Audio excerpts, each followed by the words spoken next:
Tonight on Carolina News. Citywide backups. Construction on I-77 has caused a traffic detour. Find out where rush hour is being affected. New abortion bill. Another abortion bill is in the South Carolina House. Find out what it's for and what the reactions are. And finally, Black Hawk crash. 2 Black Hawk helicopters crashed in Kentucky. Find out more details coming up on Carolina News.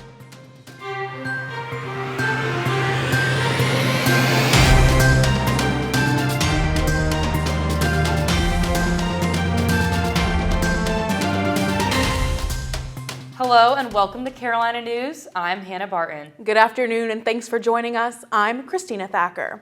Now, if you've been getting stuck in traffic lately, you are not alone. Most of Columbia has been backed up lately. Our Patrick McAuliffe has been researching why Columbia has been facing traffic worse than normal all day. Patrick, what do you have for us? Yes, Hannah, that's right. Anyone coming to Columbia from Lexington or Richland County has undoubtedly seen the difference in their commute times during morning rush hour. This being caused by construction being done on I-77 in the northbound lanes. The detour for this closure takes people onto interstates, which leads to the backups on I-26 and I-20. Drivers will need to plan on leaving much earlier for the time being. It took me like 8 minutes to get across the street. Yes, just to get across the street. Like when I go to class, it's like, oh, I need to leave 40 minutes to an hour before. The northbound closure will last until April 2nd, and the southbound closure is expected to start on April 14th and last 9 days. Live from the newsroom, Patrick McAuliffe, Carolina News. Thank you, Patrick. South Carolina has ranked in the top 5 states in the nation for people coming in versus out of the state for 3 straight years. Our Connor Batchelor has the story. South Carolina has been one of the fastest growing states in the nation in recent years. People coming into the Palmetto State nearly double those that are leaving. Adam Venters explains why he chose South Carolina as his new home for his family. Columbia specifically, one of the things I love about it is not only is Columbia like a beautiful place to live, but it's really close to a lot of places. Like Charlotte's only an hour and some change. Atlanta's really close. You can get to a variety of beaches. You can get to Disney in a few hours. The coast has been a popular destination for years, always drawing in those close to retirement, which earns coastal cities 4 of the top 5 most moved to cities, according to MoveBuddha.com. Kristen Klepak, who works public relations for Green Flag Digital, helps explain the methodology behind how the data works. The idea is that it's a tool for anyone moving to go to and type in where they're moving from and where they're moving to and get some help on, finding the best price. So often it's a good indicator, and we've seen that it follows the trends. So it's a good indicator of like where people are planning to move. While Greenville and Charleston are the big winners for being chosen the most among big cities in the state, Columbia is also drawing attention with nearby Gaston claiming the top spot for #1 most moved to city in the state. Gaston actually draws in over 3 times as many searches for moving into the city as moving out.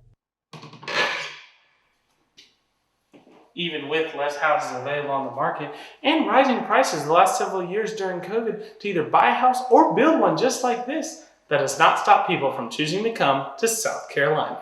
I spoke with real estate agent Zach Kirby, and he says one of the main reasons people choose to come to South Carolina is weather, with it being one of the few states to have a true 4 seasons every year. Another is taxes, as a buyer's property tax could drop as much as 60% depending on where they're coming from. Or finally, the common retirement spot, while still being central to several travel spots, and one place often chosen is nearby Gadsden. Columbia is a hot place to be right now. We're in the top 10 cities in the country for people moving.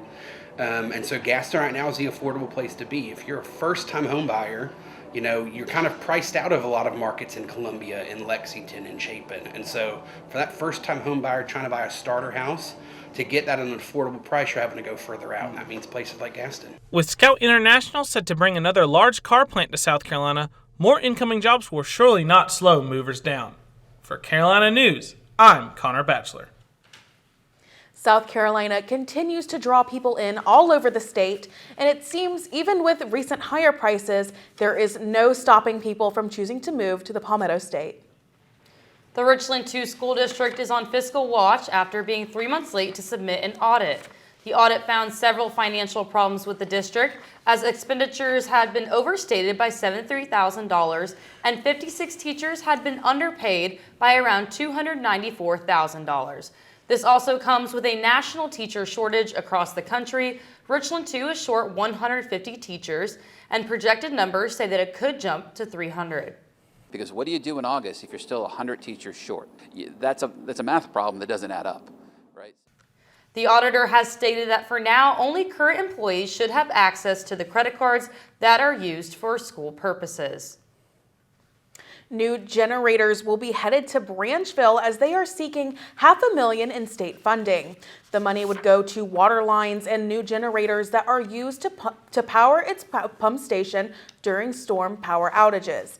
Mayor Frank Dickinson says the town needs this for water to work and for sewage to flow during power outages. This will help us from having to use the mobile generator. We'll have one at each station now that when power surges, those generators will come on and everything.